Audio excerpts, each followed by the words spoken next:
So hello everyone, I welcome you all to UIS channel। तो 9 PM prelims ज्ञान series में आप सभी का स्वागत है। So we are going to discuss जो इम्पोर्टेंट टॉपिक्स आपके आते हैं ज्योग्राफी से रिलेटेड, खास तौर से हम ट्राइंग टू फोकस। इसके अलावा भी और सारे एरियाज़ हैं। तो ये एक इंटरेस्टिंग टॉपिक है जिसमें मैपिंग का प्रश्न फ्रेम हो सकता है। आई एम ऑल्सो ट्राइंग कि थोड़ा फॉर्मेट चेंज किया जाए, थोड़ा बहुत फ्लेक्सिबिलिटी रहे। Just let me know if this format is also fine. ये भी आपका फॉर्मेट है जिसमें स्लाइड्स का भी इस्तेमाल है कि फ्यूचर के अंदर अगर ज़रूरत पड़ती तो I can give you the compilation also. और एक आप चीज़ें देखते हो तो आपके लिए लिखना भी आसान हो जाता है। सो जिस हिसाब से टाइम रहेगा, I am trying to cover things जो इम्पोर्टेंट। जैसे ये रिसर्च अभी जस्ट 15 आवर्स बिफोर ही पब्लिश हुई है, 15 घंटे पहले। दो टॉपिक्स मैंने ज्योग्राफी के इंक्लूड किए हैं। तो एक तो देखो ये टॉपिक है वॉल्केनिक इरप्शन बीनीथ सी, और इसमें आई सी माउंट करके है। ये पता होना चाहिए क्या है। तो यहाँ पे देखो एक जो इंटरेस्टिंग चीज़ है कि हमें we need to be aware of, जिसमें मैपिंग का प्रश्न बन सकता है। पैसिफिक आइलैंड की बात है तो यहाँ देखो पैसिफिक ओशन है। पैसिफिक ओशन में समुद्र है। देखो समुद्र होता है, समुद्र है, समुद्र के नीचे जैसे कॉन्टिनेंटल स्लोप है, और ये समुद्र का जो बेस है यहाँ पे ऐसे इस तरीके के सी माउंट्स होते हैं। इनको सी माउंट्स बोलते हैं, सी माउंट्स। तो इनमें से एक सी माउंट है जिसका नाम एई करके है। जैसे यू कैन सी हियर, ये जो सी माउंट है एही करके ये सी माउंट है, ये लोकेटेड है, सबमेरीन है, मतलब समुद्र के नीचे ये सी माउंट है। और इसमें अभी इस प्रकार के साइन मिल रहे हैं कि वॉल्केनिक इरप्शन इसका होगा। तो वहाँ पे जो भी मूवमेंट है उसको थोड़ा सा कंट्रोल किया जा रहा है। और पास में एक आइलैंड जिसका लोकेटेड है मारियाना आइलैंड, ये आपको याद रखें। तो अगर आपसे कोई प्रश्न पूछे, यहाँ मैपिंग का एक प्रश्न आपके लिए फ्रेम होता है कि बेसिकली मारियाना आइलैंड कहाँ लोकेटेड है, where is Mariana island located. तो आपको पता होना चाहिए कि जो मारियाना आइलैंड है बेसिकली पैसिफिक ओशन के अंदर लोकेटेड है। तो उत्तरी मारियाना जो द्वीप है वो बेसिकली प्रशांत महासागर के अंदर आपका लोकेटेड है। और ये जो आई सी माउंट है, ये इरप्शन इसका शुरू हो गया है मिड अक्टूबर से। सो यहाँ पे मैपिंग का एक प्रश्न आपका मारियाना आइलैंड के कंटेक्स्ट में है। फिर आई सी माउंटेन कहाँ लोकेटेड है, पैसिफिक ओशन के अंदर लोकेटेड है। कितने फीट इसका हाईएस्ट पॉइंट, कितना फीट का है। So its highest point is 259 feet है below the surface of the ocean. लगभग 11 miles island off Farallon de Pajaros, या इसे उराकास कहते हैं, उससे इतना दूर है ये। तो बस आपको ये भी याद रखना है कि ये आइलैंड कहाँ लोकेटेड है। This island is also located in Pacific ocean. तो इसमें देखो मैपिंग का प्रश्न आपके लिए फ्रेम हो सकता है कि आइलैंड न्यूज़ में है, ये बेसिकली कौन से आइलैंड है। तो हमको पता होना चाहिए। कंटेंट हिंदी में भी I am trying to include, जो हिंदी में है, क्योंकि कई सारे हैं स्टूडेंट्स हैं, इनका मैसेज भी आता था। और पर्पस भी इस चैनल का था कि हिंदी माध्यम के स्टूडेंट्स तक भी रीच किया जाए, उन पर उनके पास भी एक क्वालिटी कंटेंट पहुँचे। तो ये सेशन आप लोग शेयर भी आप लोग ज़रूर से करें। दूसरा देखो एक टॉपिक अभी रिसर्च इस पर आई है, सैंड आइलैंड गारी करके, कगारी या कारी जो भी आप कह सकें। तो ये भी है कि इसके फॉर्मेशन पर अभी एक रिसर्च चाहिए कि सैंड आइलैंड कगारी। अब देखो ये इंटरेस्टिंग हो सकता है आपने नहीं पढ़ा हो इसके बारे में। तो ये देखो ये आपका ऑस्ट्रेलिया है, इधर अगर आप देखोगे तो ग्रेट बैरियर रीफ है, इधर बीच में ग्रेट बैरियर रीफ है, और इधर ये आइलैंड है। ठीक है, ये आइलैंड है जहाँ पे लोकेटेड है। अब इंटरेस्टिंग चीज़ ये है कि इधर आपका कोरल रीफ बन गया, यहाँ कोरल रीफ है जिसे हम ग्रेट बैरियर रीफ भी कहते हैं। इसको हम ग्रेट जो बैरियर रीफ नाम से भी वी नो इट।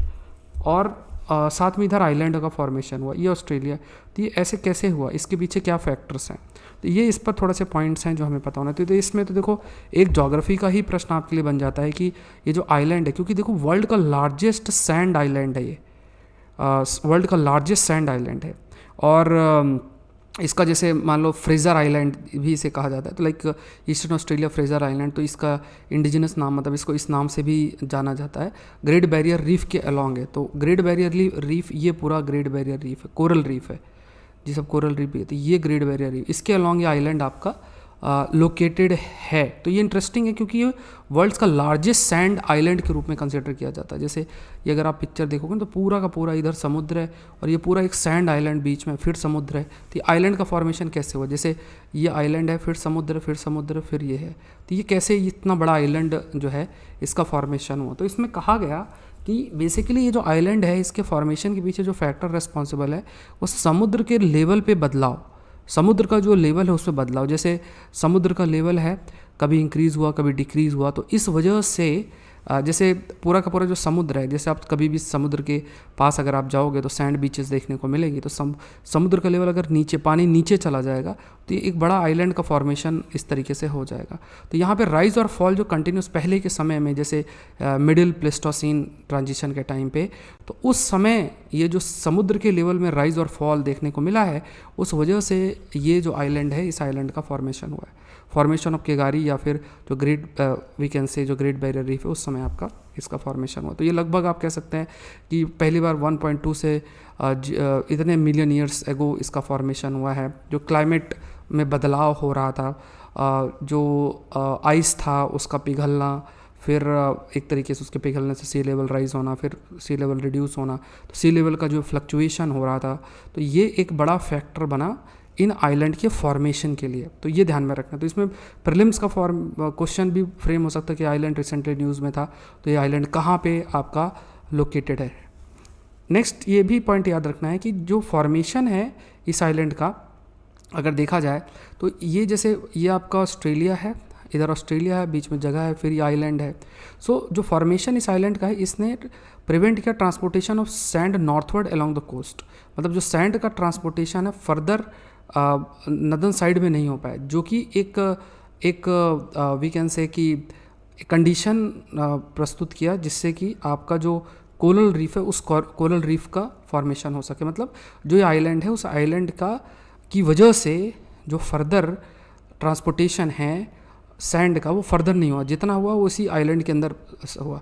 तो जो स्पेस बीच में रहा ऑस्ट्रेलिया और इस आइलैंड के बीच में, वहाँ पे जो कोरल्स ग्रेट बैरियर रीफ का फॉर्मेशन है वो आसानी से हो सका, इस पर वर्क किया गया। एक क्वेश्चन एक देखो, ये भी टॉपिक आपका न्यूज़ में है,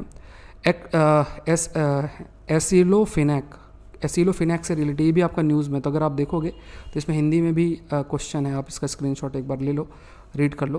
तो एसिलोफिनेक्स, तो यहाँ पे aceclofenac was rapidly converted to diclofenac while injecting in the water buffalo. जैसे पिक्चर देखोगे तो ये पीछे जो बना हुआ है ये वाटर बफेलो है। दूसरा इसमें है कि aceclofenac is a pro drug diclofenac and behave similarly, it behaves similarly, it is said कि it behaves similarly in domestic water buffalo as it does in domestic cattle, posing the same risk to vultures. Vulture action plan 2020-25 also mentioned the drug as toxic. देखो, अगर आप like we have studied, तो इसमें आप हिंदी का भी इसमें देख लो, है ना। तो यहाँ पे देखो सबसे इंपॉर्टेंट पॉइंट जो डिस्कशन का रहता है ये है, डिक्लोफिनेक नाम की पेन किलर थी। मतलब जैसे कोई जानवर है, उसकी तबीयत ख़राब हो जाए तो उसको दवा एक प्रकार की दी जाती थी पेन किलर के रूप में, एंटी इन्फ्लेमेटरी, जिसे डिक्लोफिनेक कहा जाता है। तो वो जब जानवर के शरीर में रहती थी और जानवर मर जाता था, तो उसको जब वल्चर खाते थे तो उस दवा की वजह से वल्चर मर रहे थे। तो वल्चर के लिए, वल्चर जो गिद्ध कहते हैं, उनके नंबर रिड्यूस होने के पीछे एक डिक्लोफिनेक का बहुत बड़ा फैक्टर था। तो इसी तरीके से जो एसिलोफिनेक है, ये भी वाटर बफेलो में इस्तेमाल की जाती है, और इसमें कहा गया ये भी सेम रिस्क लेकर कैरी करती है जैसे कि डिक्लोफिनेक है। तो इसको ये जो वल्चर एक्शन प्लान हमारा 2020-25 से 25 का आया है, तो इसमें ये जो दवा है इसको टॉक्सिक दवा के रूप में जो है कंसीडर किया गया है। ठीक है, तो यहाँ पे तीनों स्टेटमेंट इसमें सही हैं, इसको आप तीनों पॉइंट्स आप नोट डाउन कर सकते हैं। ठीक है, all the 3 statements are correct. Next देखो, सेडिशन लॉ के ऊपर है, अभी न्यूज़ में भी है सेडिशन लॉ। तो यहाँ पे द फर्स्ट नोन इंस्टेंस जो एप्लीकेशन लॉ का है was trial of newspaper editor Subhash Chandra Bose in 1891। In 1922 Gandhi ji जो है उनको भी अरेस्ट किया गया था इस लॉ पे, बॉम्बे में, for taking part in protest against the colonial government. In the landmark case of 1962 Kedarnath versus union of India, तो सुप्रीम कोर्ट ने कॉन्स्टिट्यूशनल जो वैलिडिटी है सेडिशन लॉ की उसको हाईलाइट किया था, और बट मिसयूज़ जो है उसके लिए उन्होंने कहा था कि नहीं करना चाहिए, ये है। तो यहाँ पे हिंदी में भी आप इसको क्वेश्चन को रीड कर लो कि ये जो राजद्रोह का कानून है, इसको आप एक बार अगर रीड करना है तो कर सकते हैं। अब इसमें देखो इंटरेस्टिंग ये है कि इसमें लिखा सुभाष चंद्र बोस। तो वी ऑल आर अवेयर कि ये सुभाष चंद्र बोस नहीं थे, ये जोगेंद्र चंद्र बोस थे। ठीक है, जो नाम था इनका वो था जोगेंद्र चंद्र बोस, तो सुभाष चंद्र बोस नहीं थे इस समय, तो ये गलत हो गया। बाकी दोनों जो कथन है वो सही हैं। गांधी जी के ऊपर जो है उन पर भी सेडिशन का लॉ लगा था, देशद्रोह का।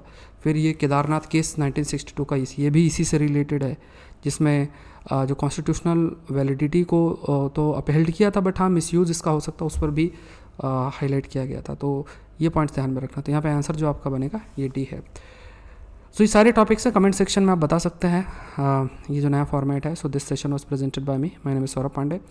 आज आपके पास मौका है, लास्ट डे है अनअकैडमी से जुड़ने का, नवंबर एक्सटेंशन ऑफर का है। तो यहाँ पे अगर आप 9 मंथ का लेंगे 2 मंथ्स एक्स्ट्रा रहेगा, 12 मंथ का 3 मंथ्स एक्स्ट्रा रहेगा। तो आप जैसे मुझसे जुड़ सकते हैं। करंट अफेयर का कोर्स है, इसके बाद अभी साइंस टेक का कोर्स आएगा, ऐसे बहुत सारे कोर्सेस आते हैं। इसके अलावा जब आप ज्वाइन करते हैं तो आपके लिए बेनिफिट क्या है कि आप मेरा कोर्स तो कर ही सकते हैं, साथ में सारे एजुकेटर सारे कोर्सेज भी एक्सेस कर सकते हैं। तो कैसे ज्वाइन करना है, एक तो याद रखना है कि आज लास्ट डे है, 12 बजे से पहले आपको ज्वाइन करना है। तो देखो क्या करना है, unacademy.com में जाओ, UPSC CSC सेलेक्ट करो, कोड डाल दो SPLIV और ज्वाइन कर सकते हैं। तो एक तो जैसे ही आप कोड डालोगे अमाउंट रिड्यूस हो जाएगा, और उसके अलावा भी अगर आप देखोगे तो सारे एजुकेटर के सारे कोर्सेज भी आप एक्सेस कर सकते हैं। ये सारी चीज़ें हैं जो आपको ध्यान में रखना है। तो ये ऑफ़र का बेनिफिट आप ज़रूर से लें। सो आई होप ये सेशन आपके लिए हेल्पफुल रहा होगा। Thank you everyone, thank you. UIS channel को जरूर से सब्सक्राइब करें।